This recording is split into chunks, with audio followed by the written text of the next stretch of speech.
Hey everyone, this is Shweta. Welcome to UPSC वाला। वापस आ गए हम आपके लिए एक नया सेशन लेके। और आज की क्लास में हम डिस्कस करने वाले हैं हमारे मॉडर्न हिस्ट्री का नेक्स्ट मोस्ट इंपॉर्टेंट चैप्टर, जहां पर हम जानने वाले हैं ब्रिटिश विजय के समय, यानी ब्रिटिश जब इंडिया में रूल करना स्टार्ट करेंगे उस समय इंडिया की क्या सिचुएशन थी, कौन कौन से हमें छोटे छोटे राज्य दिखाई देते हैं, मुगल एम्पायर का क्या स्टेटस था, वो सारी चीजों को हम हमारे आज के सेशन में कवर करने वाले हैं। लेकिन उसके पहले मैं आपको थोड़ा सा बता दूं, क्योंकि 2024 का एग्जाम है यूपीएससी सीएससी प्रीलिम्स 26 मई को, टाइम बहुत कम बचा है। तो आपकी तैयारी के लिए एक स्पेशल ये कोर्स लॉन्च किया गया है। डिस्क्रिप्शन बॉक्स में लिंक है, आप विजिट करके इस कोर्स की डिटेल ले सकते हैं और इसे ज्वाइन कर सकते हैं। जनवरी में स्टार्ट हो रहा है ये। आपका एक प्रॉपर प्लान मैनर में यहाँ पे आपकी तैयारी की जाएगी, करवाई जाएगी प्रीलिम्स की। तो आप इस बैच को ज्वाइन कर सकते हैं। चलिए स्टार्ट करते हैं हम हमारे टॉपिक को, जहां पर हमें जानना है कि जब ब्रिटिश इंडिया में रूल करते हैं उस समय इंडिया की क्या सिचुएशन थी। अब आपको ऑलरेडी मैंने काफी बार बता दिया है कि ब्रिटिश इंडिया में आते ही रूल स्टार्ट नहीं करते हैं। जब ब्रिटिश इंडिया में एंट्री करते हैं उस समय इंडिया की क्या सिचुएशन थी। तो 1600 में ब्रिटिश भारत आ रहे हैं, लेकिन इस समय वो केवल और केवल क्या कर रहे हैं, भारत से व्यापार कर रहे हैं। ओके, और कौन व्यापार कर रहा है? ईस्ट इंडिया कंपनी, ब्रिटेन की तरफ से। ओके, ये स्टेटस रहता है 1600 से लेकर कब तक? 1764 तक, 1764 तक। ओके, आफ्टर 1764 हमें दिखाई देता है, देखो इसके पहले ही हमें दो चीजें दिखाई देती, एक 1757 का बैटल ऑफ प्लासी, दूसरा 1764 का बैटल ऑफ बक्सर। ये दो ऐसी सिचुएशन क्रिएट हुई या दो ऐसे वॉर्स हुए जिसमें ईस्ट इंडिया कंपनी जीतती है और बंगाल पर अपना नियंत्रण स्थापित करती है। डायरेक्टली इनडायरेक्टली जो ज्यादा क्लैरिटी के साथ उसका कंट्रोल होता है वो 1764 के बैटल ऑफ बक्सर के बाद 1765 में ट्रीटी ऑफ इलाहाबाद। ये सोचोगे क्या चल रहा है, ये सब हम आगे पढ़ेंगे, अभी का काम नहीं है। बस इतना ध्यान रखिए, 1764 के बाद 1765 में ब्रिटिश के कंट्रोल में एक क्षेत्र आ गया था, बंगाल वाला। तो सबसे पहले यहीं पर बंगाल पर नियंत्रण करके वो रूल करना चालू करती है। तो 1764 से ब्रिटेन का चालू होता है भारत में पॉलिटिकल करियर। ओके, और देखते हैं हम किस तरह ये इंडिया में अलग अलग रीजन्स पे रूल करेंगे। सबसे पहले बंगाल हो गया, फिर उसके बाद से यहाँ पर हमारा मैसूर है, फिर इधर आ जाइए आपका मराठवाड़ा क्षेत्र हमें दिखाई देता है, इधर आ जाइए अवध है, सिख राज्य, जाट, हैदराबाद, इन सबको अपने कॉन्कर कर लेंगे। ठीक है, वो सब हमारी आगे की स्टोरी है।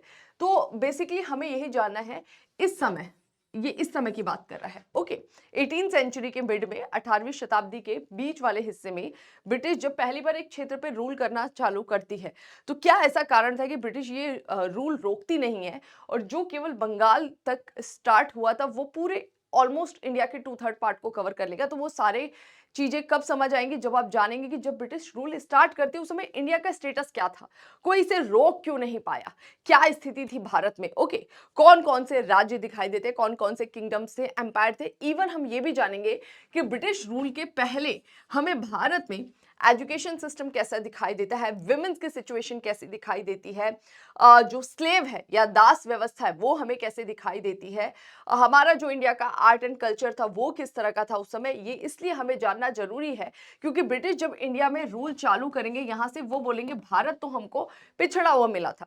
तो हम उनके रूल करने के पहले ही जान जाएंगे कि एक्चुअल में इस समय इंडिया का क्या स्टेटस था जब उनका रूल चालू हुआ था। और जब उनका रूल खत्म होगा, यानी यहां पर 1947 में, तो भारत की क्या स्थिति होगी।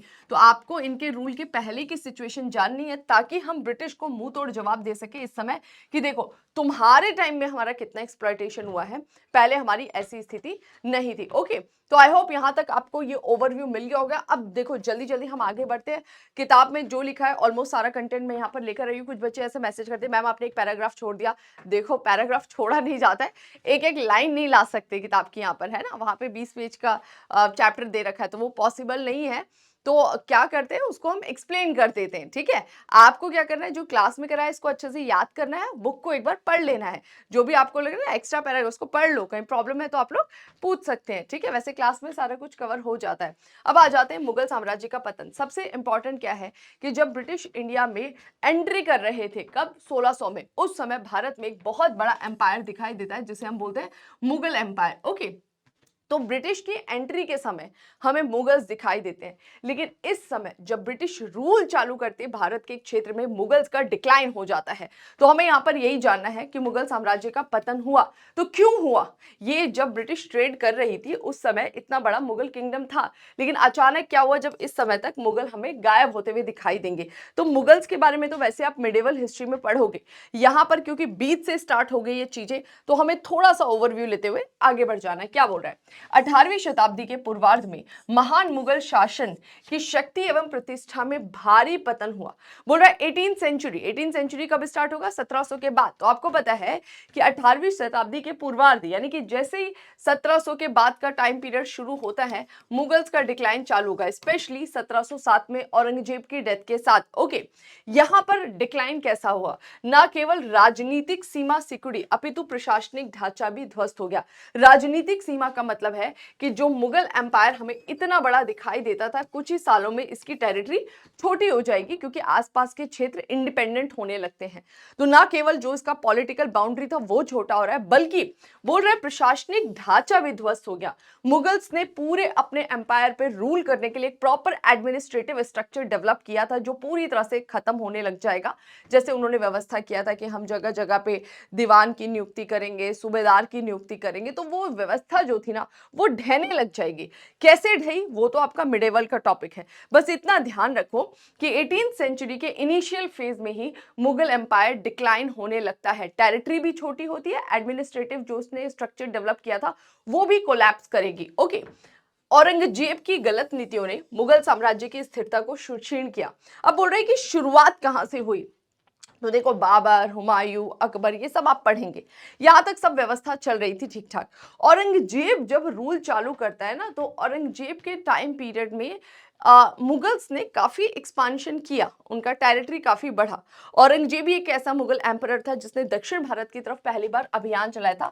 दक्षिण भारत की तरफ ये जाता है, इवन क्षेत्रों को जीतता भी है, लेकिन उसकी कुछ पॉलिसीज थी जो थोड़ी कमजोरी छोड़ गई मुगल एम्पायर में, और जैसे ही औरंगजेब की डेथ हुई वो डिक्लाइन चालू हो गया। ओके, तो यहां पर बोल रहा है कि औरंगजेब की कुछ ऐसी गलत नीतियां थी, रॉन्ग पॉलिसीज थी, जिसने मुगल साम्राज्य की स्थिरता को क्षीण किया। जो मुगल साम्राज्य की स्टेबिलिटी बनी हुई थी ना, वो अब थोड़ा सा हमें कोलैप्स होते हुए नजर आएगी।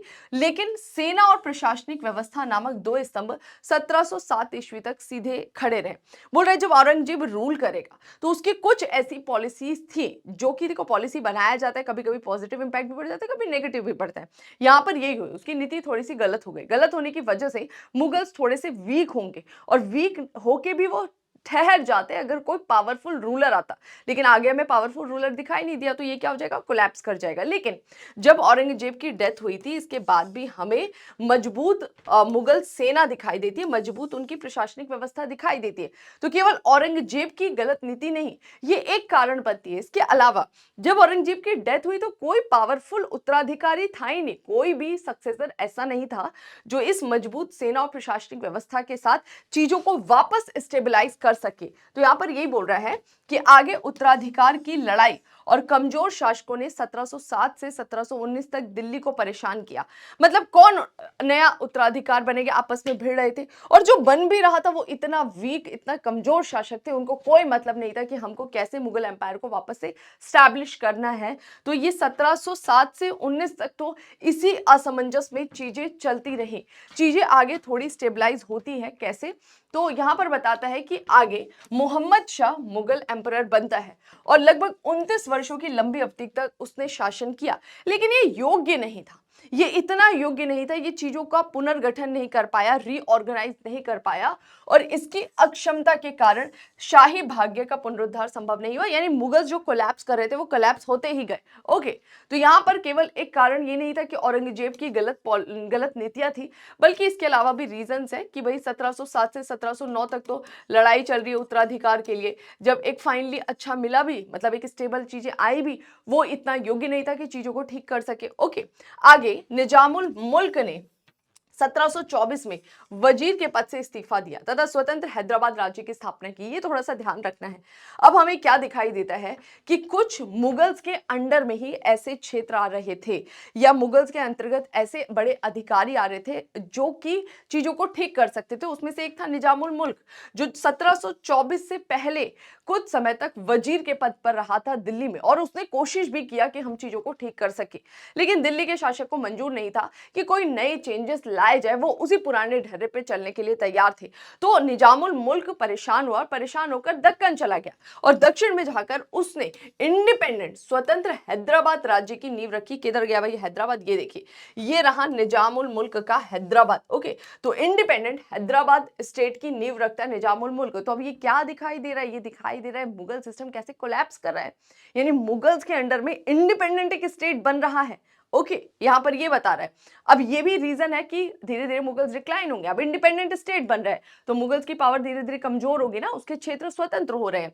इसी प्रकार बंगाल, अवध, पंजाब ने भी आगे इसी चीज को फॉलो किया और उत्तराधिकारी राज्यों में विघटित हो गया। बोल रहे वन बाय वन आपको ये चीजें दिखाई देंगी। आपको बंगाल के रूप में दिखाई देगा, इंडिपेंडेंट हो जाएगा। अवध के रूप में दिखाई देगा, इंडिपेंडेंट हो जाएगा। ठीक है, इधर आ जाइए, सिख स्टेट जो है वो इंडिपेंडेंट हो जाएगा। तो वन बाय वन ये जो प्रोसेस है लगातार आपका चलता रहेगा। कई स्थानीय प्रमुखों ने भी अपनी स्वतंत्रता का दावा करना शुरू कर दिया। बोल रहे कि कई सारे लोकल हमें हेड दिखाई देते हैं अलग अलग रीजन के, उन्होंने भी अपने आप को इंडिपेंडेंट करना कोशिश किया। अब ये इंडिपेंडेंट का क्या मतलब है कि अगर ये पूरी टेरिटरी मुगल एम्परर के अंडर में आती थी, अब मुगल शासक कमजोर है, वो ज्यादा कुछ कर नहीं पा रहा है, तो अब क्या करें? ये इंडिपेंडेंट का मतलब है कि अब ये इससे परमिशन नहीं लेंगे, इसको जो करना है अपने मन से कर रहा है। किससे वॉर लड़ना है, किसको नया उत्तराधिकारी बनाना है, क्या पॉलिसीज लानी है, क्या रेवेन्यू सिस्टम रखना है, सब कुछ ये खुद कर रहा है। लेकिन ये मुगल्स की अधीनता स्वीकार कर रहे हैं। ये बोल रहे हैं कि आप हेड हैं, लेकिन आप नाम नाम के हेड है। जैसे घर में आपके 80 साल का एक बुजुर्ग बैठा हुआ है, नाम नाम के डिसीजन आप सारे खुद ले रहे हैं। यहां पर यही हाल है। वार्षिक तौर पे कुछ नजराना वगैरह भेज दिया जाता था।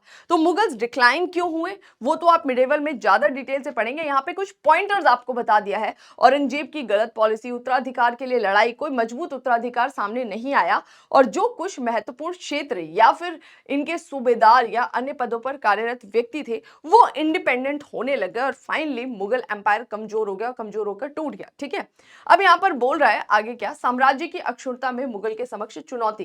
बोल रहे कि मुगल्स क्या खुद की गलती से ही कमजोर हुए, और भी क्या कोई चैलेंजेस थे जो उनको सामना करना पड़ रहा था?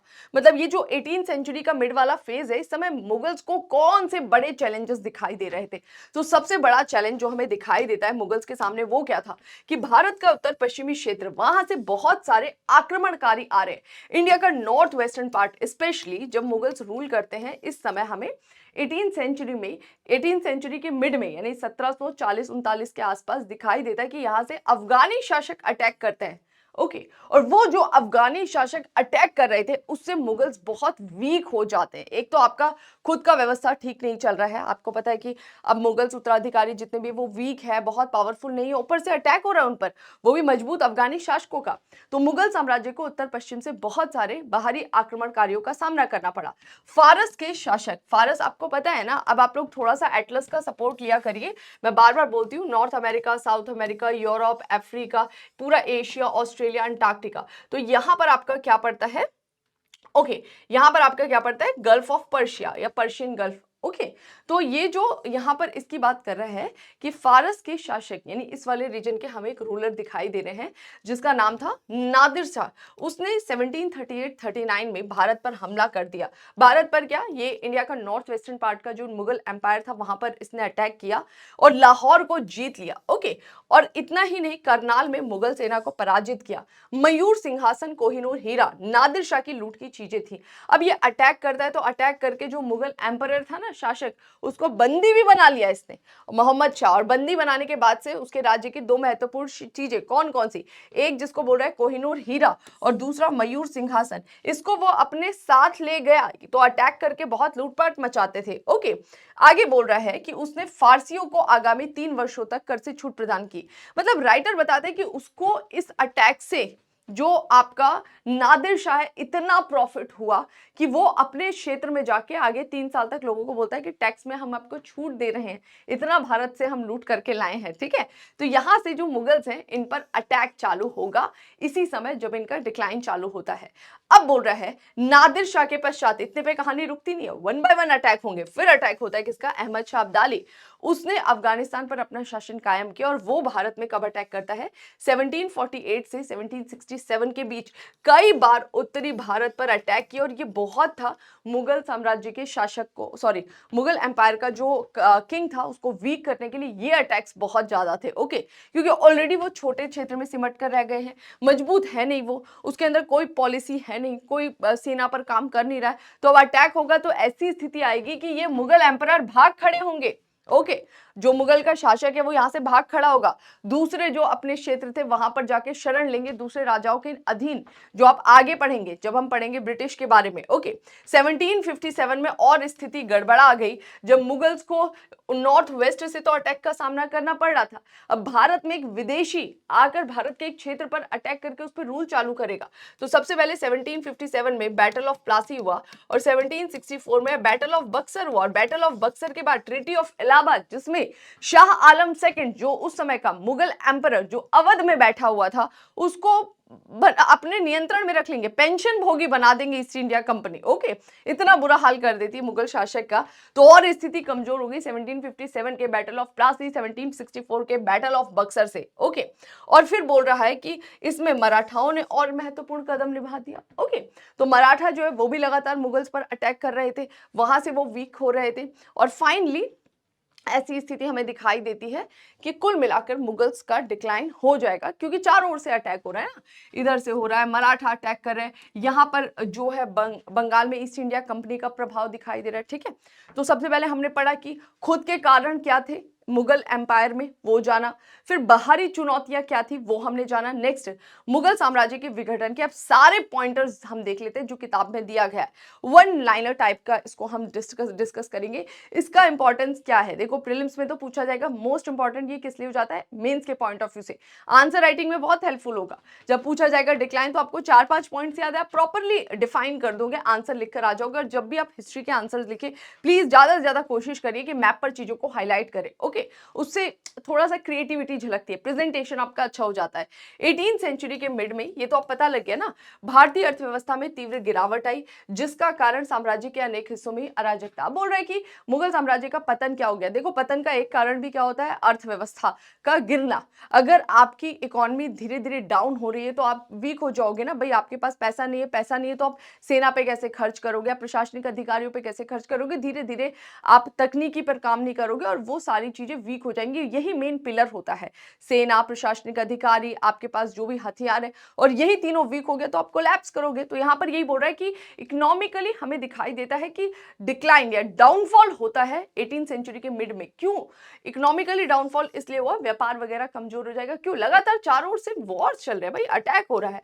अब आप किसी एक रास्ते से जा रहे हो ग्रोसरी की शॉप पे सामान लेने के लिए, वो रास्ता बिल्कुल साफ है तो आप रोज वहां से जाओगे, लेकिन उसी रास्ते पे रोज दो लोग दारू पीकर लड़ाई कर रहे हो तो आप जाओगे, रास्ता बदल लोगे या जाना ही छोड़ दोगे, कोई और प्रोसेस अपनाओगे सामान लेने के लिए। तो एग्जैक्टली ऐसे जब रोज यहाँ पे लड़ाई होगी तो वहां से ट्रेड होगा कि नहीं, ट्रेड रूट जो है वो ब्लॉक हो जाएंगे।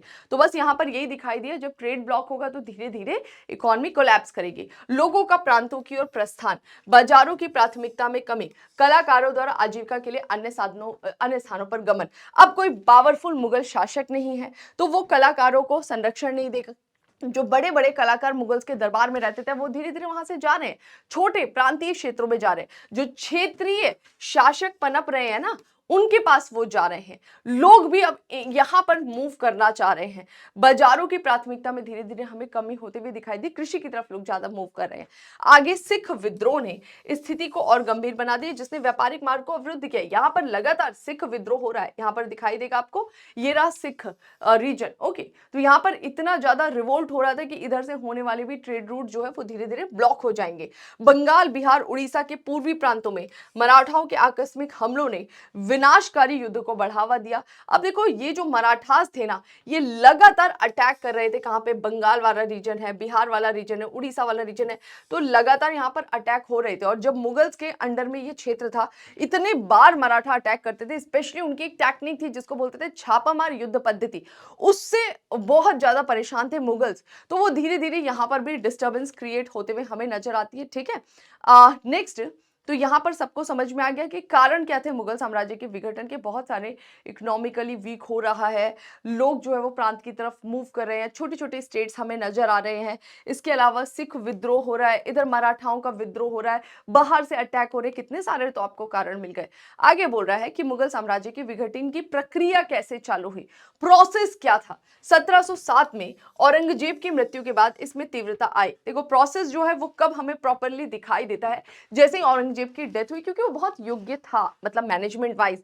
जो जैसे उसकी डेथ होती है, कोई योग्य उत्तराधिकारी नहीं दिखा, तो दिखाई देने लगेगा कि अब मुगल एम्पायर डिक्लाइन हो रहा है। ठीक है, जिसका कारण था औरंगजेब के उत्तराधिकारियों का सक्षम और योग्य ना होना। तो दिखाई कब देगा? जब उसको कोई मैनेज करने वाला ना है। आपके घर में आप फटे हाल हो, लेकिन कोई मैनेज कर रहा है, अच्छा दिखेगा। वो मैनेज करने वाला निपट जाए तो फिर फटा हाल सामने आ जाएगा। बस यहाँ पर यही होता है। औरंगजेब के पश्चात साम्राज्य के सम्मुख अन्य समस्या आई। पहले हमें दिखाई देता है कि दो वर्ग का उद्भव होते हुए दिखाई देता है औरंगजेब की डेथ के बाद मुगल एम्पायर में। एक वर्ग जिसे आप जमींदार कहते हैं, दूसरा कुलीन। अब ये आते ही क्षेत्रीय प्रवृत्ति बढ़ेगी। जैसे मुगल्स ने क्या व्यवस्था की थी, जमींदारी सौंपते थे ना, तो वो जो जमींदार हैं धीरे धीरे वो काफी पावरफुल हो जाएंगे, जो रेवेन्यू कलेक्ट करते थे। इसी तरह मुगल एम्परर अपने अधिकारियों को, जिन्हें वो मनसबदार या अमीर कहता था, उनको जगह जगह पर सूबे देता था। ओके, तो वो व्यवस्था के तहत ये जो कुलीन थे ये भी काफी प्रभुत्वशाली हो जाते हैं, वर्चस्वशाली हो जाते हैं, पावरफुल हो जाते हैं। तो जब मुगल्स वीक होंगे ना, तो ये जो क्षेत्रीय स्तर पर हमें जमींदार दिखाई देते हैं, कुलीन दिखाई देते हैं, इनका वर्ग का उदय होता है। ठीक है, जो हमने गुप्तास के टाइम पीरियड में देखा था, वहां पर भी फ्यूडेटरी सिस्टम जो दिखाई देती है। ओके, विभिन्न क्षेत्रीय शक्तिशाली समूह, ये भी इनका भी उद्भव होता है। क्षेत्रीय शक्तिशाली समूह जैसे हमें मराठा दिखाई देते हैं, जाट दिखाई देते हैं, सिख दिखाई देते हैं, इनका भी उद्भव हो रहा है। तो विघटन की प्रक्रिया हमें कब दिखाई दी? औरंगजेब की डेथ के बाद। और डेथ के बाद दिखने इसलिए लग जाता है क्योंकि कोई योग्य उत्तराधिकारी नहीं थे। और हमें दो चीजें दिखाई देती है, क्षेत्रीय प्रवृत्ति में वृद्धि आई, जमींदार, कुलीन या फिर अन्य विद्रोही समूहों का उद्भव होता है। ओके, आर्थिक और प्रशासनिक समस्याएं भी इस समय चल रही थी। जैसे मनसबदारों की संख्या में तीव्र वृद्धि से जागीर भूमि में कमी हो गई। अब देखो आप सभी को पता है कि मुगल्स जो है, स्पेशली जो औरंगजेब था, उसने दक्षिण की तरफ अभियान चलाया। जब वो दक्षिण की तरफ अभियान चला रहा है, तो पता क्या लग रहा है कि जो उसका दक्षिण की तरफ अभियान चल रहा है, उसमें हमें ये बात पता लग रही है कि जब वो उस क्षेत्र को जीत लेगा, तो जीतने के बाद यहाँ पर सेना या प्रशासनिक तंत्र कायम करेगा ना, उसके लिए जागीर भूमि उन्हें देनी पड़ेगी। तो बोल रहे मनसबदारों की संख्या में तो बहुत ज्यादा वृद्धि हो गई है, मतलब बहुत सारे आपने नए मनसबदार नियुक्त करने उन क्षेत्रों पर। लेकिन जागीर भूमि तो वैसी बढ़ी नहीं, और दक्कन का ये क्षेत्र बहुत उपजाऊ भी नहीं है, तो मनसबदार बढ़ गए, जागीर भूमि कम है। एक तो ये प्रॉब्लम आ रही है। ठीक है, दूसरा, जागीर से बड़ी आय को अभिलिखित करने से अमीरों और किसानों पर अतिरिक्त दबाव। अब जब औरंगजेब को लगा कि भाई गड़बड़ है, जागीर भूमि इतनी कम कैसे हो रही है, कम इसलिए हो रही है क्योंकि लोग जो मनसबदार है वो बोल रहे हैं कि इस जमीन से तो इतनी ही हमें उपज मिल रही है। तो औरंगजेब को लगा चलो देख लेते हैं कि भाई कितना इससे उपज हो रहा है। जब उसने उपज देखना चालू किया, तब उसे पता लगा अच्छा यहाँ तो उपज ज्यादा हो रही है और इसे जागीर ज्यादा बड़ी मिल गई, इसको छोटा करो। जब छोटा करो तो वो जमींदार दबाव डालेगा किसान पर कि अब तुम इसी क्षेत्र से मुझे ज्यादा ज्यादा रेवेन्यू दो। ओके, तो रेवेन्यू बढ़ जाएगा। इस तरीके से मुगल्स के दो दो दुश्मन हुए। किसान जिस पे बोझ पड़ रहा है वो तो मुगल्स को जिम्मेदार ठहराएगा ना, और जो जमींदार जिसके हाथ से वो जागीर निकली वो भी दुश्मन हो जा रहा है। तो ये दोनों भी इसके डिक्लाइन में रोल प्ले करेंगे। युद्ध, शासक, अमीरों की विलासितापूर्ण जिंदगी, खालिसा भूमि में कमी, इन सब ने भी राज्य पर बोझ डाला। लगातार वॉर्स लड़ रहे हैं मुगल्स। शासक और अमीरों की विलासितापूर्ण जिंदगी, जो इस समय बड़े बड़े शासक दिखाई देते हैं, वो पूरी तरह से डूब चुके हैं विलासितापूर्ण जिंदगी में। में खालिसा भूमि में कमी। खालिसा भूमि का मतलब है वो जमीन जो सरकार की होती है। जब आप मनसबदार बढ़ा दोगे, जिनको आप अधिकारी के रूप में नियुक्त करें और उनको जो आप वेतन के रूप में जमीन दे रहे हो वो आपने बढ़ा दिया, तो सरकार की जो जमीन है वो धीरे धीरे कम होती जाएगी ना। तो एक तरफ तो खालिसा भूमि कम हो रही है, जागीर वाली भूमि जो है वो बढ़ रही है, लेकिन वो बढ़कर भी उनकी आपूर्ति नहीं कर पा रही है, पूर्ति नहीं कर पा रही है। तो कुल मिला के ये सारे कारण थे जिन्होंने मुगलों का पतन किया। फिर भी राइटर को इतने भी शांति नहीं मिलती, तो लास्ट में ये कंक्लूड करता है कि अब देख लेते हैं वन लाइन टाइप का कि क्या क्या स्पेसिफिक रीजन से। अब देखो, आई होप आपको चीजें कुछ समझ में आ गई होंगी। मुगल्स का डिक्लाइन क्यों हुआ, लास्ट में कंक्लूड करूंगी। शासन का निरंकुश चरित्र, मतलब जो भी डिसीजन मेकर था वो एक ही था। अगर औरंगजेब के साथ कोई और भी उसके डिसीजन में पार्ट लेता तो क्या पता औरंगजेब की पॉलिसी गलत नहीं होती, वो रोक देता। निरंकुश तंत्र, एक ही व्यक्ति डिसीजन ले रहा है, तो गलत भी होगा तो सब पे, अच्छा होगा तो भी सब पे। उत्तराधिकार के निश्चित कानून का अभाव, अब औरंगजेब की डेथ हुई तो 1707 से 19 तक तो लड़ाई हो रही है कि कौन राजा बनेगा। अलग अलग छोटे छोटे समय के लिए राजा हमें दिखाई दे रहे हैं, क्योंकि प्रॉपर कोई कानून नहीं है ना कि कौन उत्तराधिकार बनेगा। इसकी वजह से स्टेबिलिटी नहीं है।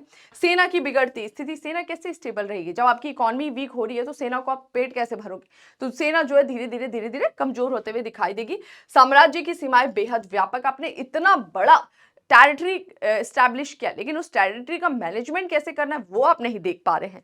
तो इतनी बड़ी सीमा होने के कारण भाई औरंगजेब यहां तक पहुंच गया, और जैसे ही यहां से वापस वो दिल्ली जाता है ये सारे क्षेत्र स्वतंत्र हो गए।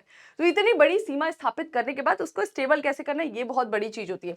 औरंगजेब की धार्मिक नीति, जब आप मिडेवल पढ़ोगे तो जानोगे कि औरंगजेब, एलर्जी हो रही है, जब आप मिडेवल पढ़ोगे तो आप जानोगे कि औरंगजेब ने काफी सारी इनिशियली उलेमाओं को खुश करने के लिए ऐसी रिलीजियस पॉलिसी चलाई जिससे काफी सारे उसने अपने दुश्मन बना लिए। राजपूतों को, जाटों को, सिखों को दुश्मन बना लेता है, तो वो भी उसके काम नहीं आएंगे। जब औरंगजेब पे अटैक होगा तो वो खुद उस पर अटैक करने तैयार है। ठीक है, औरंगजेब की दक्कन नीति की असफलता, दक्षिण की तरफ उसने अभियान चलाया, इतना पैसा इतना खर्चा करके तुम सैन्य अभियान चला रहे हो, एक तो ये रीजन इतना प्रोडक्टिव है नहीं, था नहीं, है ना, इतना उपजाऊ था नहीं, दक्कन का जो क्षेत्र आप कब्जा ले रहे हो, ऊपर से वहां पर आप इतने दूर तक आप कब्जा करके फिर वापस कहाँ आ रहे हो, दिल्ली आ रहे हो, तो वो क्षेत्र इंडिपेंडेंट हो जाएगा ना। आप तो कहाँ घोड़े से पहुंचोगे, फ्लाइट तो है नहीं, तो वहां पर छोटे छोटे विद्रोह होंगे और चीजें इंडिपेंडेंट हो जाएंगी। ईरानी और दुरानी साम्राज्य का आक्रमण, यहां से आप लगातार देख रहे हो अटैक हो रहे हैं, उसने इसको वीक किया। निरंतर युद्ध, कृषि विकास की गति का स्थिर होना और व्यापार वाणिज्य उद्योग में ह्रास होना। अब देखो लगातार युद्ध तो हो ही रहे, यहाँ से सिख विद्रोह कर रहे हैं, मराठा विद्रोह कर रहे हैं, ये सब चीजें हमें दिखाई देती हैं। इसके अलावा बोल रहे हैं कि कृषि विकास की गति अवरुद्ध, कृषि में कोई नई टेक्नोलॉजी नहीं लाई गई। ओके, जो पुराने ढर्रे पे पद्धति चल रही थी वही चलते हुए दिखाई देगी। ओके, और इतने वॉर की वजह से व्यापार वाणिज्य भी धीरे धीरे अवरुद्ध हो जाएगा। और इसी बीच जो सबसे इंपॉर्टेंट रोल प्ले कर देगा वो कौन, यूरोपियन शक्ति का आगमन। यानी यूरोप से कुछ कंपनीज आ चुकी हैं, बहुत पहले आ चुकी हैं, वो अब आपको समझ चुकी है और अब वो इस सिचुएशन का फायदा उठाएंगे, जिसमें सबसे आगे कौन रहेगा, ईस्ट इंडिया कंपनी हमें दिखाई देती है। ठीक है, और इसी क्रम में अब हमें जो टॉपिक पढ़ना है वो क्या, कि ईस्ट इंडिया कंपनी जब अटैक करेगी, रूल चालू करेगी, वो नहीं अभी हम पढ़ेंगे, वो सब हम बाद में पढ़ेंगे। हमें सिर्फ इतना जानना है कि ये जो ईस्ट इंडिया कंपनी अटैक और रूल करती है 1757 के बैटल ऑफ प्लासी से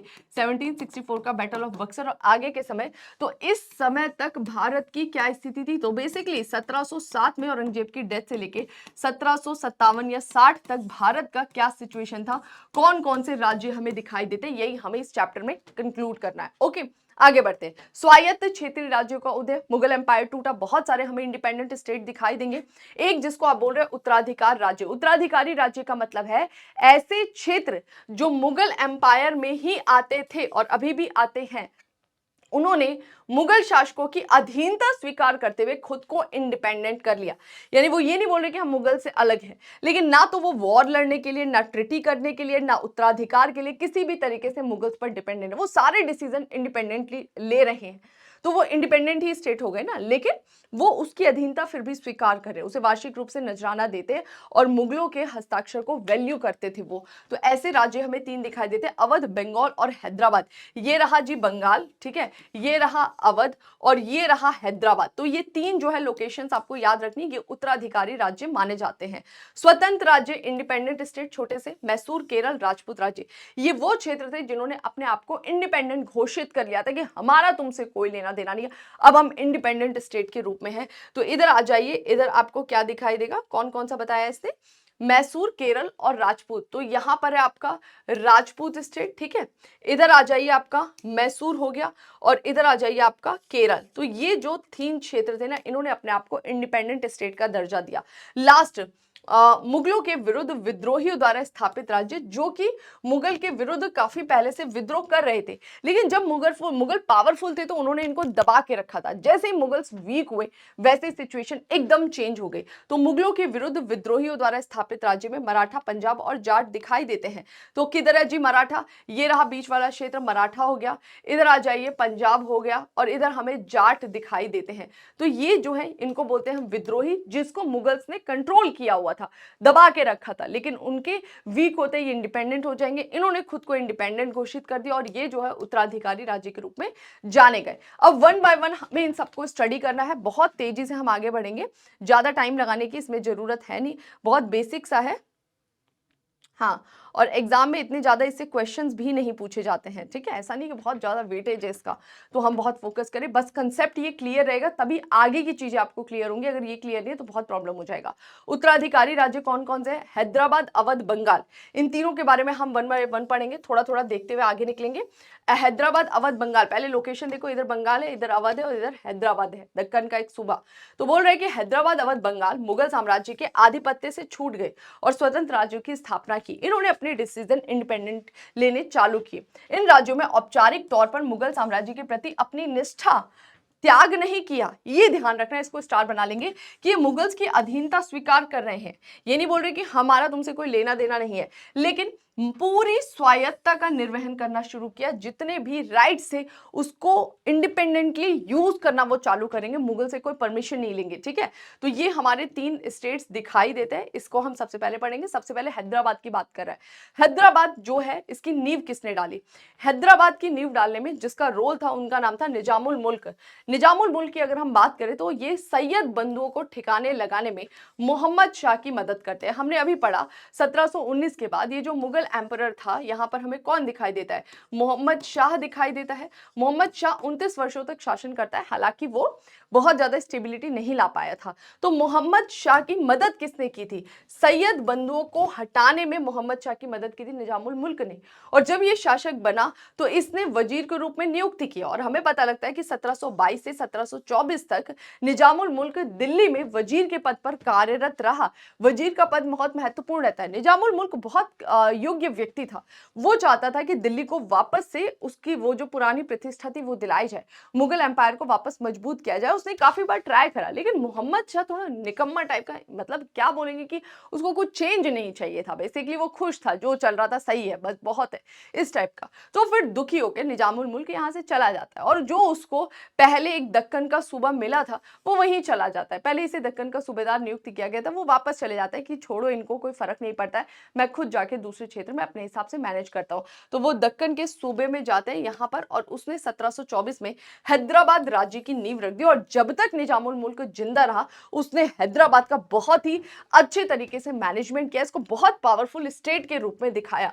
तो उसने निरंतर मुगल सम्राट के प्रति अपनी निष्ठा घोषित करते हुए, इंडिपेंडेंट नहीं बोल रहे हैं मैं तुम्हारे अधीन है लेकिन मैं अपना इसका मैनेजमेंट खुद करूंगा, उसने क्या किया, जो हैदराबाद है उसके राजस्व तंत्र में सुधार किया कि किस तरह से इफेक्टिवली रेवेन्यू सिस्टम को लागू किया जा सके। जो भी वहां पर जमींदार थे, बहुत मजबूत जमींदार थे हैदराबाद वाले रीजन में, वो समझते ही नहीं थे कुछ शासक को, उनको दबा कुचा के उन पर नियंत्रण स्थापित किया। हिंदुओं के प्रति सहिष्णुता की नीति दिखाई, टॉलरेंस थे काफी रिलीजियस पॉइंट ऑफ व्यू से, और निजामुल मुल्क ने कई सारे पदों पर हिंदू अधिकारियों की नियुक्ति की। तो ये कुछ ऐसी चीजें थी जो हमें हैदराबाद में बनते हुए दिखाई देती हैं। 1748 में जैसे ही निजामुल मुल्क की मृत्यु हुई, मृत्यु होते ही वही होता है ना कि आपका उत्तराधिकारी कौन है, तो निजामुल मुल्क के जो उत्तराधिकारी बने या बनने की कोशिश कर रहे थे वो सब बेवकूफ थे। और उनकी बेवकूफियत का फायदा कौन उठाएंगे, 2 यूरोपियन कंपनी, एक जिसका नाम होगा ब्रिटिश ईस्ट इंडिया कंपनी और दूसरा फ्रांसीसी ईस्ट इंडिया कंपनी। ये दोनों कंपनी ने फायदा उठाया कि हैदराबाद का उत्तराधिकारी कौन बनेगा। तो निजामुल मुल्क का पोता और बेटा आपस में लड़ रहे थे, एक ने पोते को सपोर्ट कर दिया, एक ने बेटे को सपोर्ट कर दिया, और इस तरह से जो हैदराबाद है ना, ये विदेशी कंपनी का एक पपेट बनकर रह गया। समझ में आया? तो 1748 में निजामुल मुल्क की मृत्यु के साथ हैदराबाद के गौरवान्वित अध्याय का अंत हुआ तथा हैदराबाद मराठाओं, यहां से मराठा अटैक कर रहे हैं और मराठा अटैक करके जब इन पर अटैक करते थे, इनके क्षेत्रों में घुस जाते थे, तो ये लोग परेशान होकर उनको चौथ, मराठा जो है वो चौथ की वसूली करते थे, चौथ सरदेशमुखी, वो सब हम आगे पढ़ेंगे। तो ये जो चौथ की मराठाओं के द्वारा वसूली की जाती थी वो यहां से इन्हें देना पड़ता था कि अब ये अटैक नहीं करेंगे, हम यहाँ से एक अमाउंट जो है वो मराठाओं को भिजवाते रहेंगे। तो हमें पता लगता है निजामुल मुल्क की मृत्यु के बाद मराठाओं के ही शिकार हो गए और जो थोड़े बहुत बचे खुचे थे वो विदेशी कंपनी के षड्यंत्र के शिकार हो गए कि नया शासक कौन बनेगा, आपस में भिड़ गए, विदेशी कंपनी ने इसका फायदा उठाया।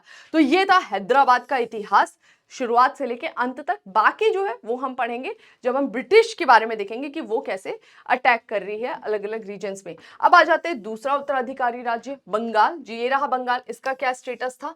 तो बंगाल में हमें मुर्शिद कुली खां, देखो बंगाल वाला ये क्षेत्र जो था ना वो मुगल्स के अंडर में ही था। और मुगल्स कैसे किसी क्षेत्र पर रूल करते थे, तो वो दो व्यक्तियों को नियुक्त करते थे। एक व्यक्ति जो रेवेन्यू वाले पार्ट को देखता था और एक व्यक्ति जो सैन्य मामलों को देखता था, है ना, कि वहां पे मैनेज कैसे होगा और दूसरा पैसा वैसा का कैसे मैनेज करना है। ठीक है, तो दीवान, सूबेदार। लेकिन हमें पता लगता है कि मुर्शिद कुली खां मुगल संरक्षक के अंतर्गत 1717 में बंगाल का गवर्नर बन गया। ओके, यानी कि एक ऐसा व्यक्ति था मुर्शिद कुली खां जिसके पास में दोनों पावर आ गई।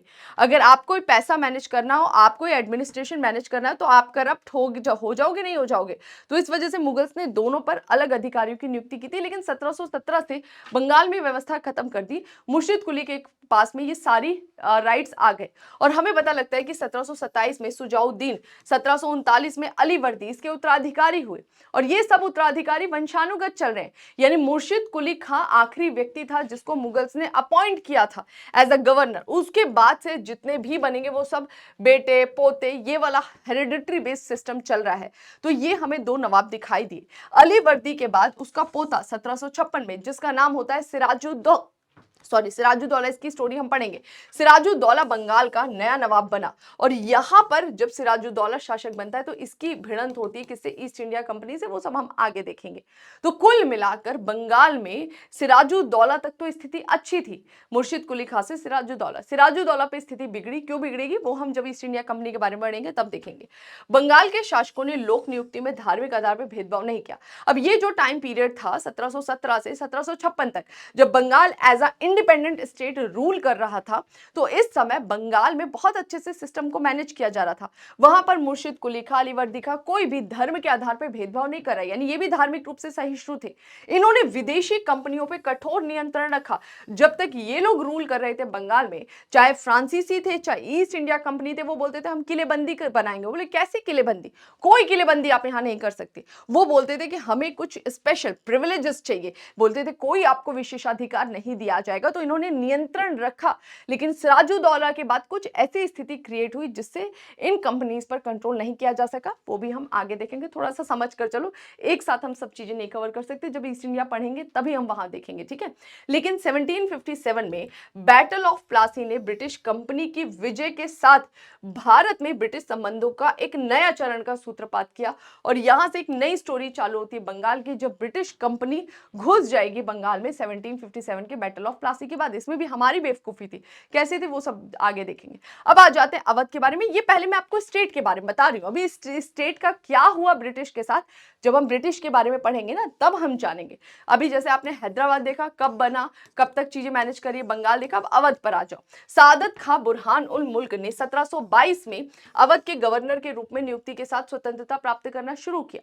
बोल रहे जैसे ही सादत खां को अवध का नवाब नियुक्त किया, इसने वही इंडिपेंडेंट वाला, मतलब मुगल एम्पायर ने इसको नियुक्त कर दिया कि भाई आप जाओ, आप अवध के नवाब के रूप में मैनेज करिए सिस्टम को। लेकिन अभी अपने पद को वंशानुगत बनाएगा, अपने डिसीजन इंडिपेंडेंटली लेना चालू करेगा। ओके, यहां मुख्य समस्या जमींदारों ने खड़ी की, जिनके द्वारा न केवल भू राजस्व देने से मना किया गया, अपितु किलो सेना के स्वायत्त मुखिया की तरह व्यवहार किया गया। देखो मैंने आपको बोला ना कि मुगल्स जब डिक्लाइन हो रहे थे, इस समय में जमींदार कुलीन वर्ग काफी पावरफुल होते हुए दिखाई देता है। तो जैसे हैदराबाद में इसको मैनेज किया गया, वैसे वैसे अवध के शासक ने भी जो वहां के जमींदार थे उनको बहुत कठोरता से दबाया, ये जो तुमने अपना वर्चस्व स्थापित करा इसे साइड करिए, और लोकल लोगों को जमींदारी देना चालू किया। सादत खान ने उन्हें दबा एक नई भूमि बंदोबस्त व्यवस्था की शुरुआत की तथा जागीरदारी व्यवस्था में सुधार कर उसे स्थानीय कुलीनों को देना चालू किया। जो दूर बैठे व्यक्ति हैं उनकी जगह गांव के लोकल लोगों को ही जमींदारी व्यवस्था के तहत लाया गया। ये इसने एक इंप्रूवमेंट किया, हमें यहाँ पर दिखाई देता है। तो ये था हमारा अवध की हिस्ट्री। बाकी अवध के बारे में हम डिटेल से आगे जानेंगे। तो थोड़ा थोड़ा आपको ओवरव्यू देते हुए चल रहा है कि ये दो तीन उत्तराधिकारी राज्य थे। जब ब्रिटिश अटैक करेंगे तो बंगाल का क्या स्थिति था, हैदराबाद का क्या था और अवध का क्या था। आगे बढ़ते हैं। नेक्स्ट बात कर रहा है कुछ और जिसको बोलते हैं ये स्वतंत्र राज्य, जिन्होंने अपने आप को इंडिपेंडेंट घोषित कर दिया था। ओके, जिसमें हमें राजपूत राज्य दिखाई देते हैं। इन्होंने दिल्ली दरबार में शक्ति के लिए संघर्ष में हिस्सा लिया तथा मुगल शासकों से आकर्षक एवं प्रभावशाली पद प्राप्त करे। देखो, दिल्ली दरबार का संघर्ष का मतलब है कि 1707 तक तो चीजें पावरफुल रूलर के हाथ में थी, तो कोई दिक्कत नहीं था। 1707 के बाद हम क्या देख रहे हैं, दिल्ली का शासक कौन होगा, संघर्ष चल रहा है। अब हमें पता लगता है कि जो राजपूत राज्य यहाँ पर थे, ओके, उन राजपूत राज्य ने दिल्ली का नया शासक कौन बनेगा, अन्य पद पर कौन जाएगा, इसमें इंपॉर्टेंट रोल प्ले किया। सपोर्ट कर देते थे, दो ग्रुप की लड़ाई होती थी एक को, और जो बनता था वो ऐसे राजपूत राज्यों को कोई बड़े पद वगैरह देते थे, उनके जो भी राजा महाराजा होते थे। तो यहाँ पर यही बोल रहा है कि दिल्ली दरबार में शक्ति के लिए संघर्ष में हिस्सा लेके इन्होंने प्रभावशाली पद प्राप्त किए। मुगल काल बाद राजपूतों की नीति निरंतर बदलती रही। बोल रहे कि मुगल्स के बाद हमें दिखाई देते काफी सारे इनके पॉलिसी में चेंजेस हुए। इनके द्वारा कमजोर पड़ोसी के शासन को हथिया कर निरंतर विस्तार की नीति का अनुसरण किया। देखो, राजपूतों की एक कमजोरी थी, यूनिटी नहीं यहाँ दिखाई देती। यहाँ पे बहुत सारे राजपूत स्टेट थे ना, वो सब ये देखते थे कौन वीक है, उसके बगल वाला अगर स्टेट वीक है, दूसरा राजपूत स्टेट, तो वो उस पर अटैक करके उसको मिला लेते थे। तो लगातार इनके बीच में आपस में इस तरह का संघर्ष चल रहा था। ओके, जिसकी वजह से ये काफी इफेक्टिवली वर्क नहीं कर पाए। अंबेर के जयसिंह, जिन्होंने 1699 से 1743 तक जयपुर पर शासन किया, एक बेहद सुप्रसिद्ध राजपूत शासक थे। ये एक ऐसे राजपूत शासक थे जिन्होंने इफेक्टिवली रूल किया, यानी कि प्रॉपर वहां का एडमिनिस्ट्रेशन मैनेज किया। कला साहित्य में भी इनका हमें योगदान दिखाई देता है। जो अंबेर के जयसिंह थे, कोई भी पर्सनली नहीं लेगा कि अच्छा राजपूत है, नहीं भाई, जो बेसिक है वो बता रहे, डिटेल में हम नहीं जा रहे हैं, ठीक है, सबकी अपनी एक अलग हिस्ट्री है, वहां पर हम नहीं जा रहे, हम ओवरव्यू ले रहे हैं कि वहां पे कारण क्या था कि राजपूत निखर कर सामने नहीं आ पाए, क्योंकि छोटे छोटे क्लैशेस में वो लगे हुए थे। अब आ जाते हैं मैसूर के बारे में। मैसूर वाला राज्य किधर है, इधर आ जाओ, ये रहा मैसूर। यहाँ पर किसका रूल था, हैदर अली टीपू सुल्तान, ठीक है। 18वीं शताब्दी के मध्य में हमें ये दिखाई देते हैं। 18वीं शताब्दी के मध्य में मैसूर एक महत्वपूर्ण शक्ति के रूप में उभरा जब मुगल्स वीक होंगे, और हैदर अली ने शक्तिशाली मैसूर राज्य की नींव रखी। इसके शासन को आगे इसके योग्य पुत्र टीपू सुल्तान ने सुदृढ़ किया। तो जो आपका मैसूर है वो कब दिखना चालू होता है, मैसूर हमें दिखना चालू होता है हैदर अली और उसके बेटे टीपू सुल्तान के समय में हमें मैसूर दिखाई देने लग जाता है, ठीक है। हैदर अली मैसूर सेना में एक कनिष्ठ अधिकारी था। अब हैदर अली का क्या स्टेटस था, तो ये जो मैसूर है यहाँ का एक वंशानुगत शासन चल रहा था, ठीक है। तो बोल रहे कि हैदर अली उस राजा के अंतर्गत एक छोटा सा सैन्य अधिकारी था, ठीक है, लेकिन ये बहुत ही ना क्रिएटिव था, वेस्टर्न की बहुत सारी टेक्नोलॉजी को अडॉप्ट करना चाहता था। तो इसने आधुनिक पद्धति पे सेना को सुगठित किया, शस्त्रागार स्थापित किया और पश्चिमी तर्ज पर सेना को प्रशिक्षित किया। ये सब हमें दिखाई दिया, और धीरे धीरे हैदर अली इतना पावरफुल हो गया कि 1761 में वो मैसूर सिंहासन के पीछे की वास्तविक शक्ति मंत्री नंजराज को उखाड़ फेंकने में सफल हुआ। जो उसका मंत्री जो पूरा मैनेज कर रहा था, नाम मात्र का शासक बिठा के उसको उसने साइड कर दिया, किसने, हैदर अली ने। और ये एक वास्तविक उत्तराधिकारी के रूप में सामने आएगा। और जैसे ये पूरी कमांड अपने हाथ में लेता है इंडिपेंडेंटली, उस समय इसने पूरे मैसूर का विस्तार चालू किया बड़े लेवल पर। तो हैदर अली एक सच्चा विस्तारवादी था, मतलब इसने काफी एक्सपांशन किया, जिसे आगे मराठा, हैदराबाद और अंग्रेजों से भिड़ना पड़ा। ये इतना पावरफुल था कि ब्रिटिश ईस्ट इंडिया कंपनी ने जब इस पर अटैक किया ना, तो पहली बार ईस्ट इंडिया कंपनी को मुंह की खानी पड़ी, इसने हरा दिया था। ओके, तो हैदर अली ब्रिटिश से भी टकराया था, ये मराठाओं से भी टकराया था, हैदराबाद से भी टकराया था, और बहुत खुल के टक्कर ले रहा था, ठीक है। 1769 में मद्रास के निकट हैदर अली ने बहुत करारी शिकस्त दी थी किसको?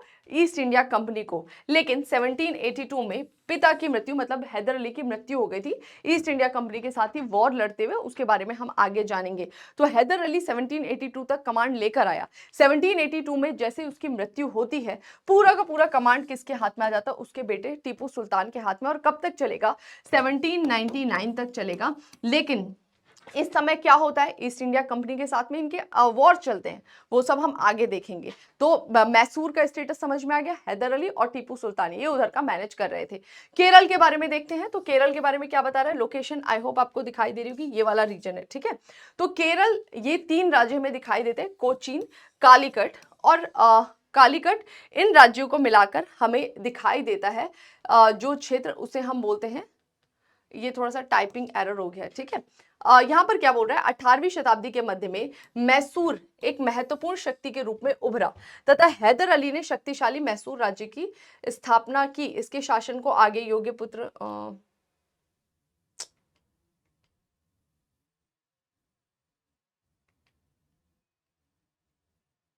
ओके आगे बता रहा है, हैदर अली ने 1766 में मालाबार और कालीकट रीजन को मिला लिया। किसमें मिला लिया? मैसूर में मिला लिया। तो हमें पता लगता है कि ये जो हैदर अली है ना, इसने दक्षिण की तरफ अभियान चलाया और दक्षिण के काफी सारे क्षेत्रों को अपने में मिला लिया था। त्रावणकोर ने 1729 में महत्व प्राप्त किया जब इसके राजा मार्तंड वर्मा ने पश्चिमी तर्ज पर प्रशिक्षित सेना का क्षेत्र प्रसार में प्रयोग किया। देखो यहाँ पे थोड़ा सा टाइपिंग एरर है, मैं नेक्स्ट क्लास में जो है ना वो आपको दूसरी पीडीएफ प्रोवाइड करा दूंगी। ये बोल रहे हैं ना केरल की बात कर रहा है, तो बोल रहा है केरल की अगर हम बात करें तो केरल का जो एक हिस्सा है त्रावणकोर जो है, यहां पर बोल रहे हैं कि इसने महत्व प्राप्त करा कब? 1729 में। जब इसका शासक कौन बनता है? राजा मार्तंड वर्मा। और वो शासक बनके अपनी सेना को पश्चिमी तर्ज पर प्रशिक्षित करता है, वेस्टर्न तरीके से, कि किस तरह से उसे हमें उस टेक्नोलॉजी में हमें लड़ाई लड़नी है। इन्होंने इतना ही नहीं, संचार परिवहन के साथ सिंचाई की व्यवस्था भी की तथा राजधानी त्रिवेंद्रम को ज्ञान और कला का केंद्र बनाया। तो केरल का जो ये वाला पोर्शन था ना, त्रावणकोर, ये काफी फलता फूलता है किसके टाइम में? राजा मार्तंड वर्मा के टाइम पीरियड में। ओके, और ना केवल इन्होंने अपनी सेना पर ये नया प्रयोग किया, बल्कि कला साहित्य इन पर भी काफी काम कर रहे हैं। और यही बोल रहा है कि इन्होंने ही त्रिवेंद्रम जो इनकी कैपिटल थी उसको ज्ञान और कला का केंद्र बना दिया था। अब आ जाते हैं नवीन राज्य। नवीन राज्य वो राज्य जो कि दबा रखे थे मुगल्स ने, और अब वो इंडिपेंडेंट हो गए पूरी तरह से, जिसमें हमें मराठा दिखाई देते हैं। मराठाओं के बारे में थोड़ा सा हम जानते हैं, बहुत सुंदर सी छोटी सी स्टोरी है, देख लेते हैं। ये एक ऐसी शक्तियों में से थी जो अखिल भारतीय शक्ति के तौर पर मुगलों को प्रतिस्थापित करके शक्ति शून्य जो पॉलिटिकल वैक्यूम क्रिएट हुआ था उसको भर सकती है। तो जब मुगल एम्पायर ऐसे ऐसे ऐसे ऐसे सिकुड़ रहा था, इसी बीच जो आपका मराठा थे वो ऐसे ऐसे ऐसे बढ़ रहे थे, तो ऐसा लग रहा था कि मुगल्स को कौन रिप्लेस करने वाले हैं? मुगल्स को रिप्लेस करने वाले हैं मराठा। लेकिन ऐसा नहीं हुआ। क्यों नहीं हुआ वो सब अभी हम जानेंगे। तो मराठा लग रहा था लेकिन नहीं हो पाया। इनमें एकता का अभाव था, गैर प्रगतिशील विचार और दृष्टिकोण था, मतलब ये यूनिटी नहीं थी इनमें। और यूनिटी नहीं होगी तो क्या होगा भाई? कोई और आकर आप पे रूल करके जाएगा, यही हुआ यहाँ पर। और गैर प्रगतिशील विचारधारा का मतलब है कि जिन भी क्षेत्रों को ये जीत रहे थे ना, केवल वहां से लूटपाट में ही लगे रहते थे। इनको ये नहीं समझ आता था कि उस क्षेत्र को अपने में मिलाया है तो उस पर सुदृढ़ प्रशासनिक व्यवस्था कायम करे, रेवेन्यू के लिए प्रॉपर सिस्टम लाए, वो नहीं करते थे। वो जो इनका वीक पॉइंट था, जिसकी वजह से ये अखिल भारतीय भारत के शासक नहीं बन सके। अब इसकी स्टोरी बता रहा है शाहू। शाहू जो है वो मराठा के जो शिवाजी थे उनके पोते थे, मतलब ये नए उत्तराधिकारी होने थे। लेकिन होता क्या है कि मुगल एम्परर औरंगजेब ने शाहू को कैद में कर रखा था। लेकिन जब मुगल एम्परर औरंगजेब की मृत्यु हो गई तो शाहू छूट गए, जेल से इन्हें छोड़ दिया गया। तो शाहू शिवाजी के पोते को 1707 में औरंगजेब की मृत्यु के पश्चात रिहा कर दिया गया। और जब वो गए अपने क्षेत्र में, मराठवाड़ा क्षेत्र में, तो देखा उन्होंने कि उनके जगह पर जो एक नाबालिग बच्चा है, उसकी माँ उसकी संरक्षिका के तौर पर शासन कर रही है। तो हमें पता लगता है कि 1714 तक, 1707 से 1714 तक शाह और ताराबाई के मध्य संघर्ष चलता रहा। ठीक है, वैसे क्या था कि इनके भाई पहले शासक बनते हैं, भाई की मृत्यु के बाद इन्हें शासक बनना था, लेकिन ये जेल में थे, तो भाई की मृत्यु के बाद भाई का बेटा जो है वो शासक बन जाता है। तो ये हमें पता लगता है कि संरक्षिका के तौर पर ताराबाई रूल कर रही थी। जब ये पहुंचते हैं तो मराठाओं का एक क्षेत्र के लोग तो ताराबाई को सपोर्ट कर रहे थे और कुछ लोग किसको सपोर्ट कर रहे थे, शाहू को सपोर्ट कर रहे थे। हमें पता लगता है कि शाहू का एक व्यक्ति था, या मंत्री बोलेंगे या पेशवा बोलेंगे, जिसका नाम था बालाजी विश्वनाथ, जिसे आगे वो पेशवा की टाइटल देगा, ये पेशवा के पद पर बिठाएंगे, जिनको प्रधानमंत्री, पेशवा कुछ भी बोलिए। तो बालाजी विश्वनाथ ने मदद किया शाहू को उसका स्टेटस प्राप्त करने में। तो बालाजी विश्वनाथ की मदद से वो विजयी हुआ और उसने 1713 में शाहू जी का पेशवा या प्रधानमंत्री का पद संभाल लिया। यानी शाहू जो है वो राजा बन रहे, लेकिन एक्चुअल काम कौन कर रहे? पेशवा कर रहे। और यहीं से पेशवा का पद काफी महत्वपूर्ण हो जाएगा। पेशवा ने तेजी से मराठा सरदारों और महाराष्ट्र के अधिकतर हिस्सों पर शाहू और अपने नियंत्रण को सुदृढ़ किया। 1719 में सैयद बंधुओं के साथ उसके समझौते फर्रुखसियर को उखाड़ फेंकने में पता लगता है कि सैयद बंधु हेल्प मांगते हैं। किससे? इससे हेल्प मांगते हैं बालाजी विश्वनाथ से, जो पेशवा थे, कि हम चाहते हैं आप हमारी मदद करिए। तो बालाजी विश्वनाथ ने सैयद बंधु की मदद की फर्रुखसियर को वहां से हटाने में, और बदले में शाहू को क्या मिल जाता है? शाहू मतलब शाहू का सिस्टम कौन मैनेज कर रहा है? पेशवा, बालाजी विश्वनाथ। लेकिन बालाजी विश्वनाथ जो भी डील कर रहा है, प्रॉफिट तो साहू को ही होगा ना। तो बदले में साहू को अपने क्षेत्र के वैध शासक के तौर पर मुगलों द्वारा मान्यता मिली। मुगल से बोल दिया कि हम मानते हैं मराठाओं का एक्चुअल जो शासक है वो कौन है? शाहू है। और साथ ही साथ बीदर, बरार, बीजापुर, गोलकुंडा, औरंगाबाद और खानदेश से चौथ सरदेशमुखी वसूलने का अधिकार, क्योंकि ये सारे मुगल्स के ही क्षेत्र थे। तो जब मुगल एम्परर को रिप्लेस करने में मदद किया, किसने? बालाजी विश्वनाथ ने। तो बालाजी विश्वनाथ को बदले में क्या मिला? बोल रहा है कि भाई आपने फर्रुखसियर को हटाने में मदद की, आपको ये क्षेत्र का चौथ सरदेशमुखी आप वसूलिए हमारी तरफ से, और हम आपको मान्यता दे रहे हैं, मतलब साहू को मान्यता दे रहे हैं मराठा का वैध शासक के रूप में। बाजीराव प्रथम ने अपने पिता बालाजी विश्वनाथ की मृत्यु के बाद 1720 में पूरा कमांड लिया। तो हमें पता लगता है बालाजी विश्वनाथ की मृत्यु हुई और पेशवा का पद वंशानुगत हो गया। देखो अब उनके बेटे बन रहे, जिसका नाम है बाजीराव प्रथम। बाजीराव प्रथम ने बड़े लेवल पर एक्सपांशन किया। ओके, जैसे ये नॉर्थ की तरफ बढ़ने लग जाएंगे। 1728 में मालवा, 1731 में गुजरात, बुंदेलखंड पर कब्जा कर लिया। यानी लगातार मराठास का एक्सपांशन चल रहा है। दक्कन में हैदराबाद के निजाम को पराजित किया, यहां पर अटैक हो रहा है। 1733 में उसने जंजीरा के सिद्धियों के खिलाफ भी अभियान किया। यानी जैसे ही बाजीराव प्रथम शासक बन रहा है, ये नॉर्थ साउथ हर तरफ अटैक करके एक्सपांशन कर रहा है। और इस समय जो मराठा है ना, वो अपना परचम लहरा रहे थे। बाजीराव ने 1737 में दिल्ली पर छापा मारा और संपूर्ण मालवा, नर्मदा, चंबल के बीच के क्षेत्र बाजीराव को सौंपने को बाध्य कर दिए। तो बोल रहे बाजीराव इतने पे ही रुकता नहीं है, ये नॉर्थ तक पहुंच जाता है, दिल्ली तक पहुंच जाता है और दिल्ली पर अटैक करके उसको मजबूर कर देता है कि वो आसपास का मालवा, नर्मदा और चंबल के बीच के क्षेत्र बाजीराव को सौंप दे कि भाई आप क्षेत्र ले लो। ओके, 1740 तक जब बाजीराव की मृत्यु हुई, मराठा केवल क्षेत्रीय शक्ति नहीं रही थी, अपितु विस्तारवादी साम्राज्य बन गई थी। वो आपने देख भी लिया।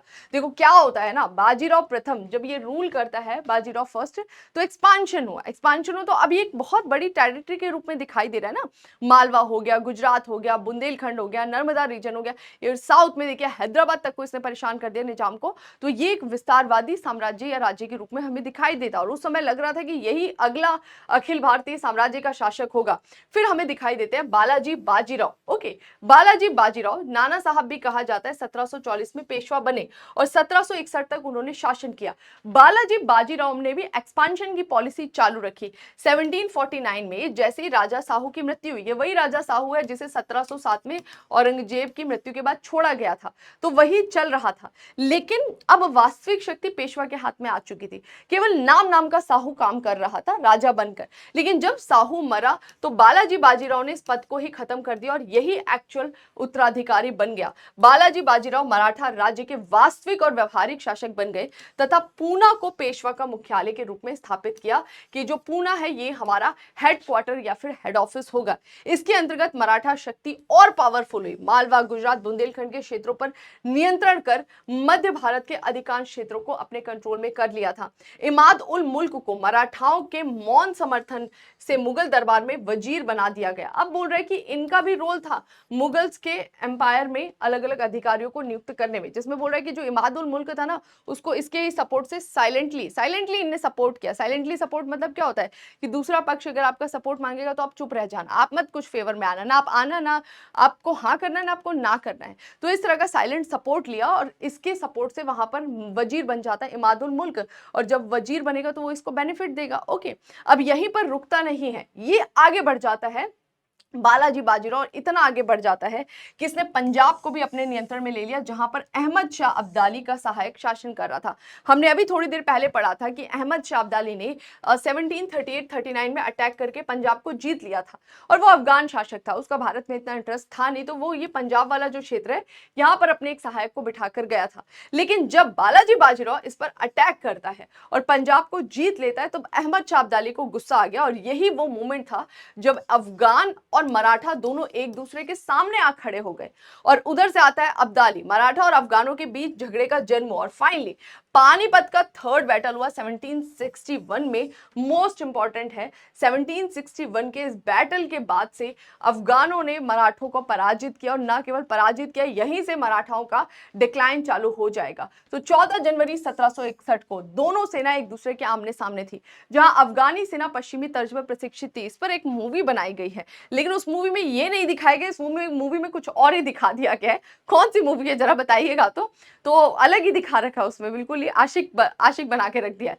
तो 14 जनवरी 1761 को दोनों सेना एक दूसरे के आमने सामने आकर खड़ी हो गई, और जो उनकी सेना थी वो अफगानी सेना पश्चिमी तर्ज पर प्रशिक्षित थी, उनके आगे मराठाओं की सेना काम नहीं कर पाई। तो जो मराठाओं की तरफ से सेनापति थे विश्वराव, जो पेशवा का छोटा बेटा था ना, बालाजी बाजीराव का छोटा बेटा, वो सेनापति के तौर पर वॉर लड़ने गया था, और सदाशिव राव भाव जो पेशवा का चचेरा भाई था, ये गए थे, और ये ही युद्ध को लीड कर रहे थे, और उसमें 28,000 सेना के साथ इन दोनों की मृत्यु हो गई।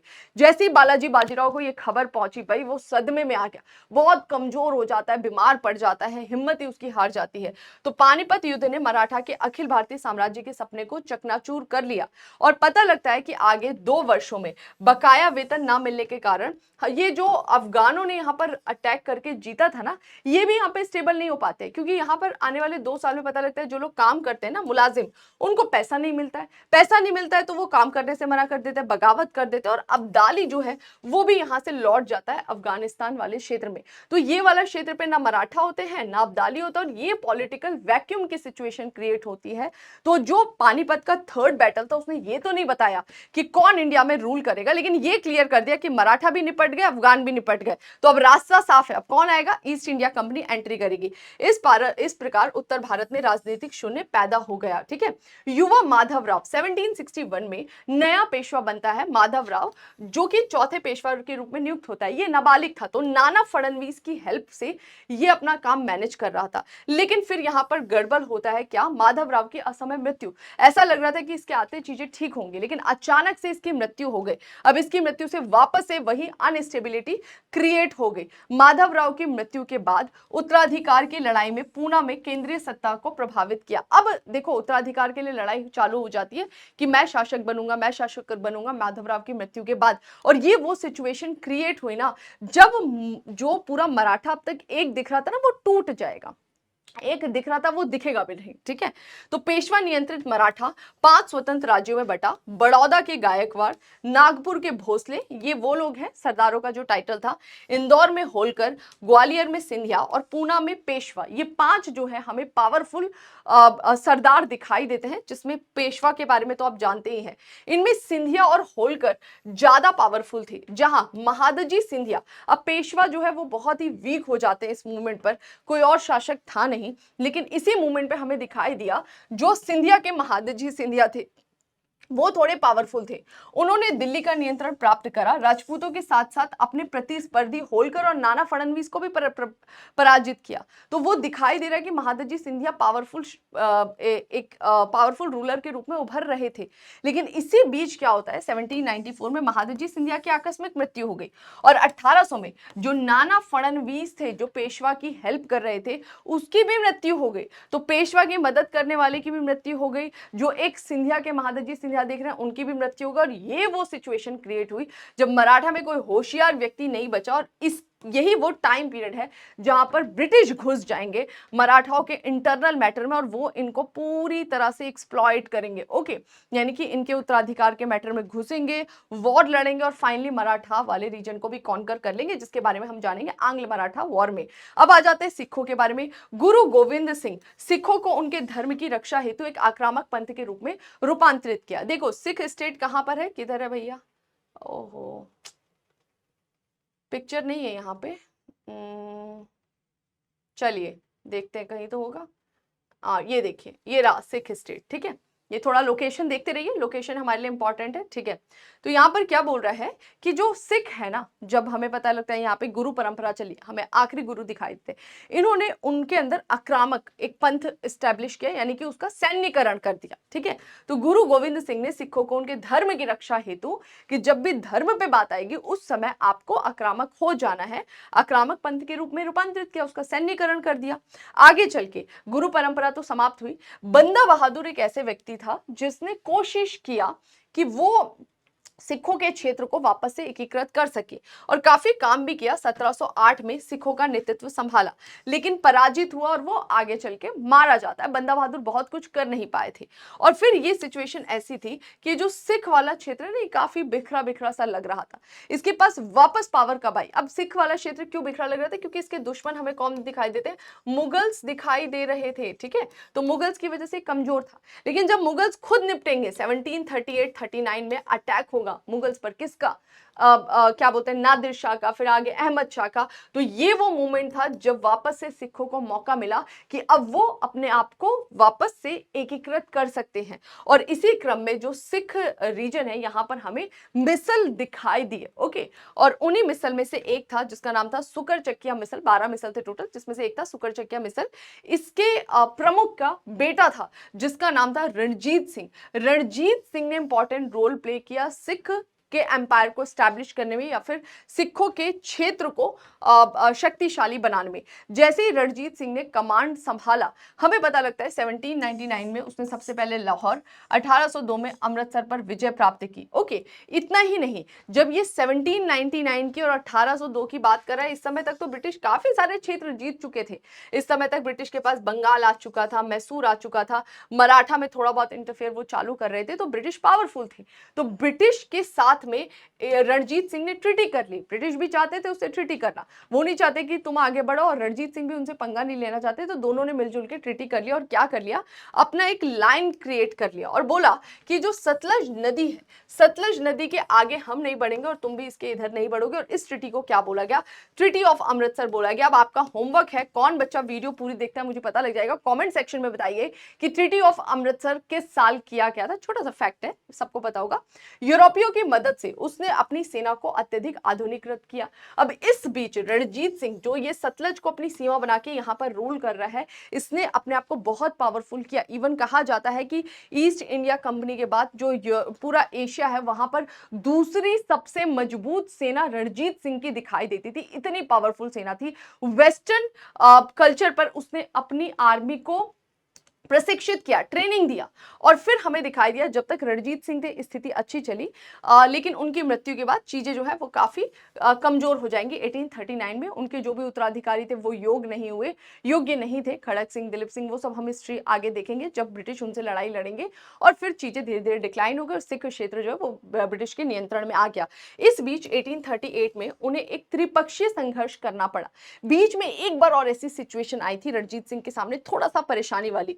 तो रणजीत सिंह ने उसको मैनेज किया, और मैनेज करते हुए, क्योंकि अब ईस्ट इंडिया कंपनी ना अफगान में भी अपना रोल प्ले कर रही थी, क्योंकि ईस्ट इंडिया कंपनी ब्रिटेन की थी, उधर फ्रांसीसी एक्टिव है, फ्रांसीसी जो है उस रूट से इधर एंट्री ना कर जाए, इसके लिए ईस्ट इंडिया कंपनी अफगान में अपना एक भरोसेमंद व्यक्ति बिठाना चाह रही थी। और उसके लिए रास्ता कहां से जा रहा था? यहां से जा रहा था रणजीत सिंह वाले पंजाब वाले क्षेत्र से। तो 1838 में एक त्रिपक्षीय समझौता हुआ, और इसमें शाह सुजा को काबुल के सिंहासन पर बिठाने के लिए रणजीत सिंह ने ब्रिटिश सेना को पंजाब से रास्ता देने पर सहमति दी थी कि आप यहां से जा सकते हो, और ऑप्शन ही क्या था, लड़ने का वो चाह नहीं रहा था, ठीक है।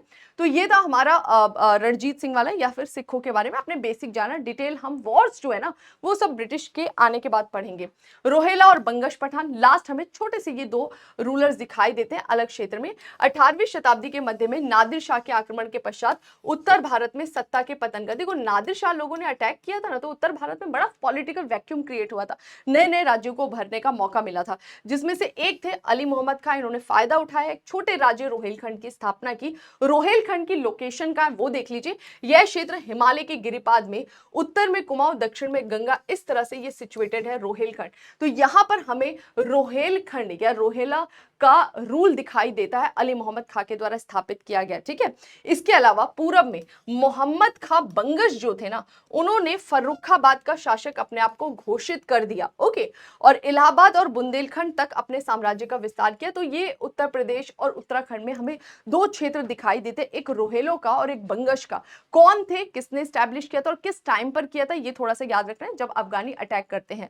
अब आ जाते हैं, ये तो आपने सारे क्षेत्रीय राज्यों के बारे में ओवरव्यू ले लिया। अब नेक्स्ट पढ़ते हैं क्षेत्रीय राज्य तंत्रों की प्रकृति और सीमाएं।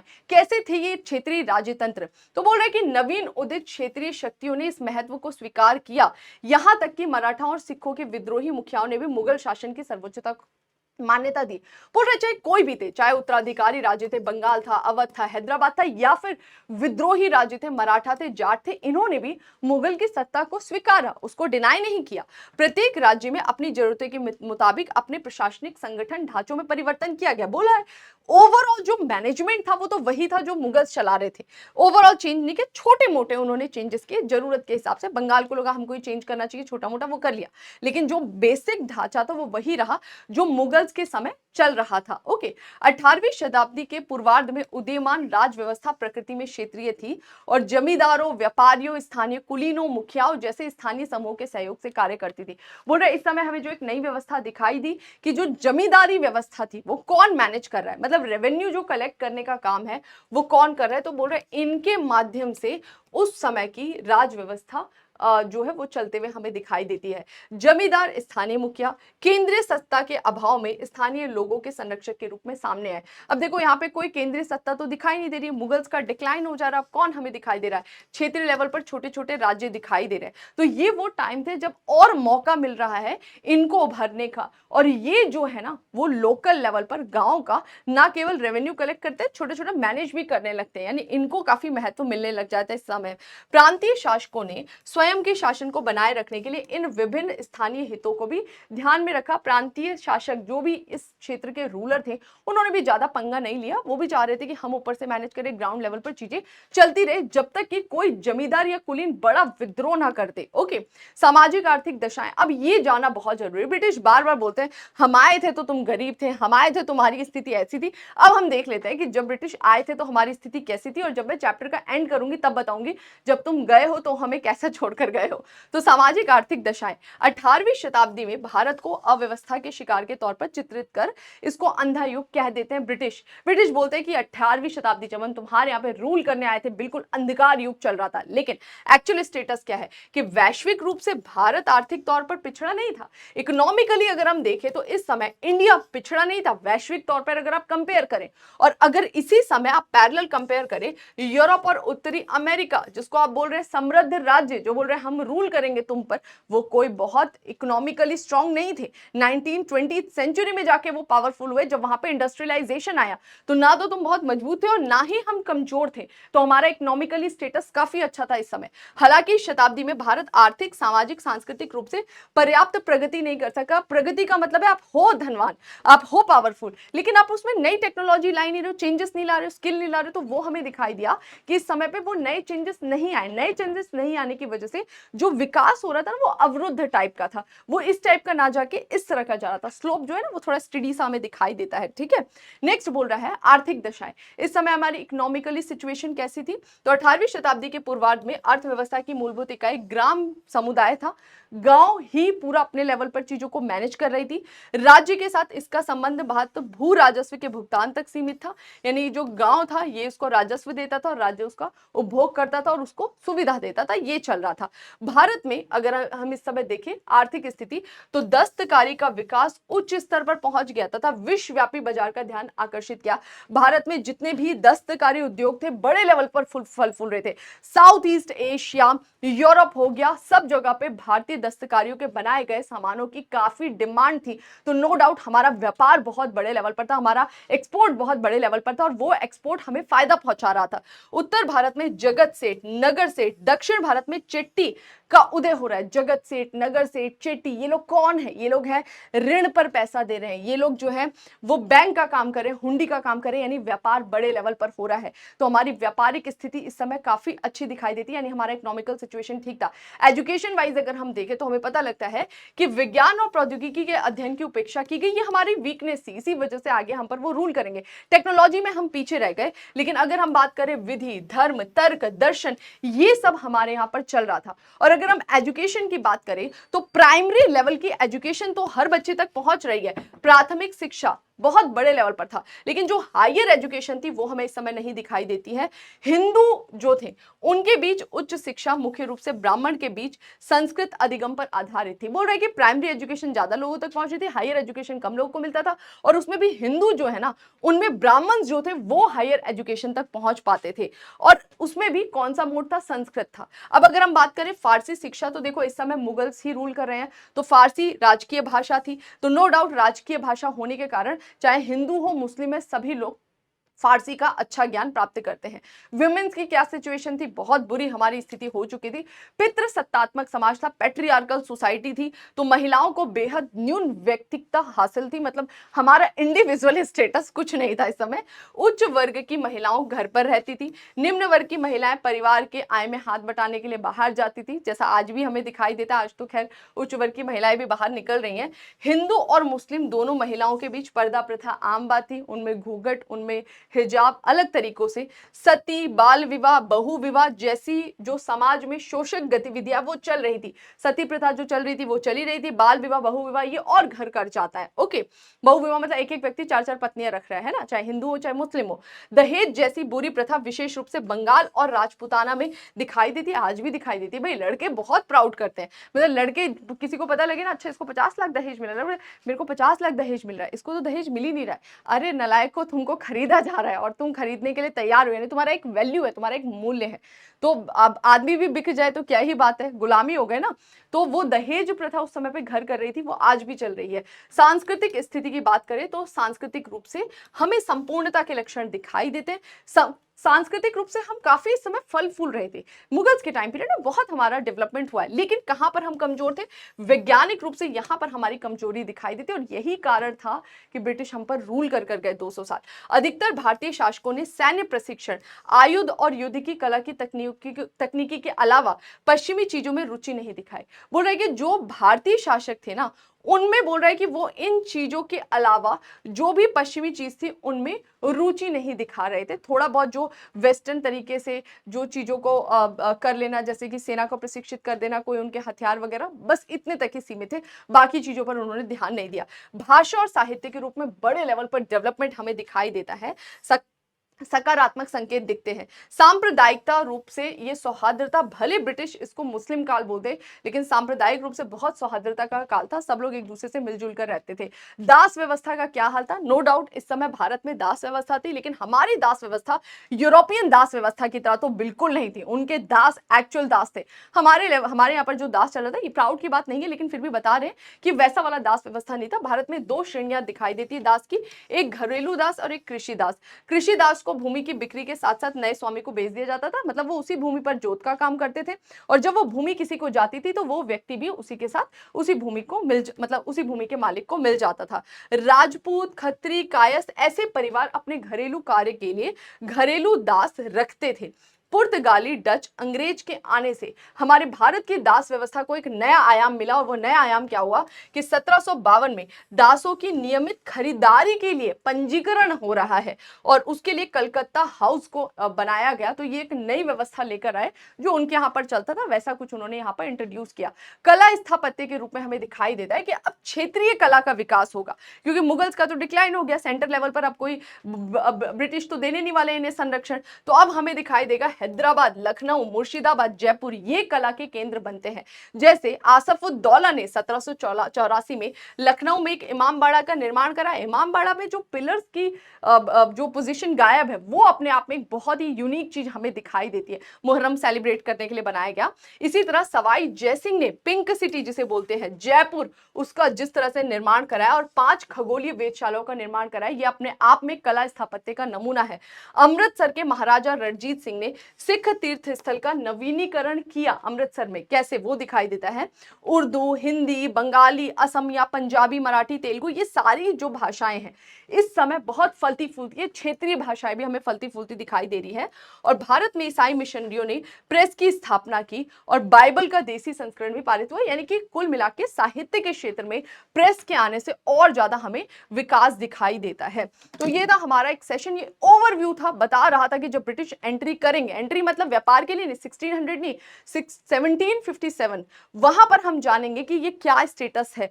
जो अगला क्लास होगा वहां पर हम जानेंगे अब ब्रिटिश का इनसे वॉर। तो जब मैं बोलूंगी हैदराबाद से लड़े, आपको पता है क्या चल रहा है हैदराबाद में। मैं बोलूंगी बंगाल से लड़े, आपको पता है क्या चल रहा है। मैं पढ़ाऊंगी Anglo French war next class में, तो आपको पता रहेगा कि किस रीजन में लड़े, अच्छा हैदराबाद में वहां का क्या स्टेटस है।